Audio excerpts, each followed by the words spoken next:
यदि आपको भगवत साक्षात्कार हो गया है तो अगला जन्म खत्म।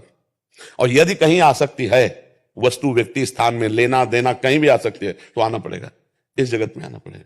इसीलिए कबीरा खड़ा बाजार में, सबसे पूछे खैर, ना काहू से दोस्ती और ना काहू से बैर, कोई ना अपना ना कोई पराया, सब भगवत स्वरूप, सब ब्रह्म स्वरूप, तो जीवन मुक्त हो गया।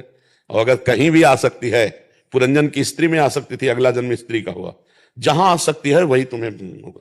जब प्रबल आसक्ति हो जाती है, जिसमें प्रबल, तो कभी कभी आप देखते हो शरीर जुड़े हुए पैदा होते हैं, ऐसे कई देखे जाते हैं। ये प्रबल आसक्ति, अंतिम समय प्रबल आसक्ति, तो मानो दोनों के दोनों एक शरीर में जुड़ करके पैदा हो जाते हैं।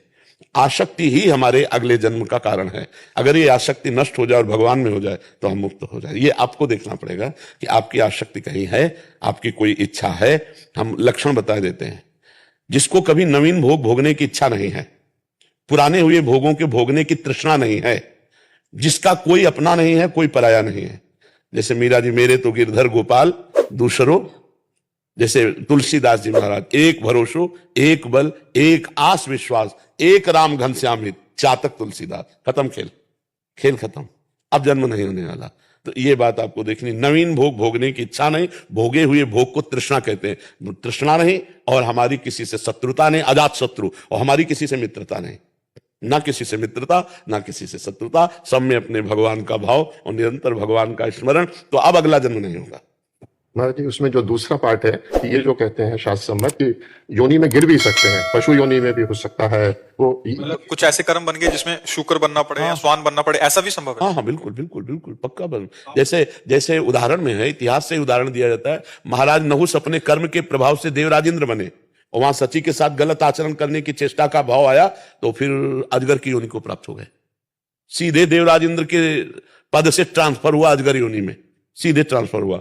जैसे हमारे आचरण है वैसा हमको भी फल मिलेगा। इसीलिए विध्वंस कर दो अपने किए हुए कर्मों को, भगवान के भजन के द्वारा मिटा दो अपने दुर्भाग्य को, और नए भाग्य की रचना लिखो। मनुष्य शरीर ये नए भाग्य की रचना के लिए, हमारे भाग्य में थोड़ी लिखा था कि हम भगवत प्राप्ति करेंगे। भजन के बल से भाग्य को बदल। भाग्य क्या है? पूर्व किया हुआ कर्म। भाग्य किससे बनता है?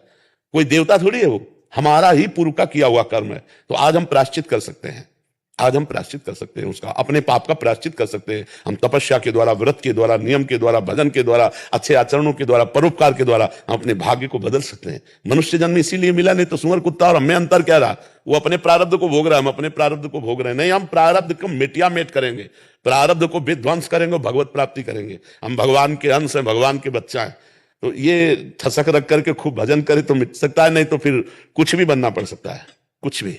जो हमारे कर्म के अनुसार होगा फिर तो मिलेगा ही ना। अब इसीलिए डरना चाहिए कि हम कम से कम मनुष्य बने, हे सुअर कुत्ता ना बने। कम से कम ऐसे आचरण करें। ये जो बकरा बकरी मुर्गा खाते हैं ना, ये मुर्गा ही बनेंगे अगले जन्म, और छुरी इनके भी चलेगी, पक्का समझो, ये बकरा ही बनेंगे। इसीलिए अभी प्रायश्चित कर लो, बंद कर दो ये मुर्गा मुर्गी खाना, ये मांस खाना बंद कर दो, शराब पीना बंद कर दो, पराई स्त्री के साथ विचार करना बंद कर दो, तो अभी मार्ग अच्छा हो जाएगा। अभी जो गलतियां हुई क्षमापन हो सकता है, अभी आखिरी श्वास तक क्षमा का अवसर है। जैसे वकालत पूरी हो गई और जज ने उससे फांसी की सजा दे दी, अब भी एक चांस है, राष्ट्रपति है ना।